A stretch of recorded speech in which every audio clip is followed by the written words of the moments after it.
They thundered like living battering rams. Imagine the ground trembling as a line of armored giant elephants draped in cloth and steel sweeps forward. Towers of men balancing on their backs, archers loosing volleys from a moving fortress. In India, these animals were both war engine and symbol, trained from calfhood, taught to obey, to crush, to trample. Commanders used them to smash infantry lines, scatter cavalry, and break enemy morale. The sight alone could turn a disciplined army into fleeing bodies. But elephants were unpredictable, spooked by fire, panic, or wounds, and a rout could become a catastrophe when those same beasts stampeded through friendly ranks. Still, for centuries they were worth the risk. Shock troops that combined size, noise, and fear into battlefield dominance. Across the Persian plains, kings harnessed elephants to project imperial power.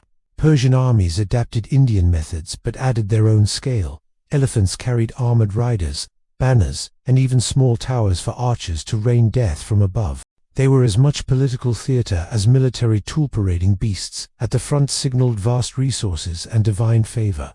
Yet on the battlefield they faced new threats: disciplined phalanxes, caltrops, and flaming tactics learned from foes who knew an elephant's terror could be turned against its masters. Maintenance was brutal: feeding, transporting, replacing wounded beasts, strained logistics. So elephants were strategic assets, used carefully and often sparingly to shift the tide at decisive moments.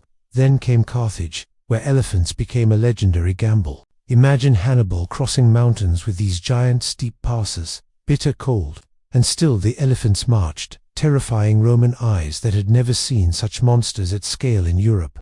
Carthaginian commanders used elephants as psychological weapons and as living battering rams to punch holes into Roman formations. But the Romans learned. They developed countermeasures: velities with javelins, disciplined maniples creating gaps, and exploiting elephant panic to turn them into chaos among Carthaginian ranks. For Carthage, elephants were both an extraordinary advantage and an Achilles heel. When they stampeded or were routed, they often broke the lines of the very army that brought them, leaving commanders to count victory and cost in equal measure.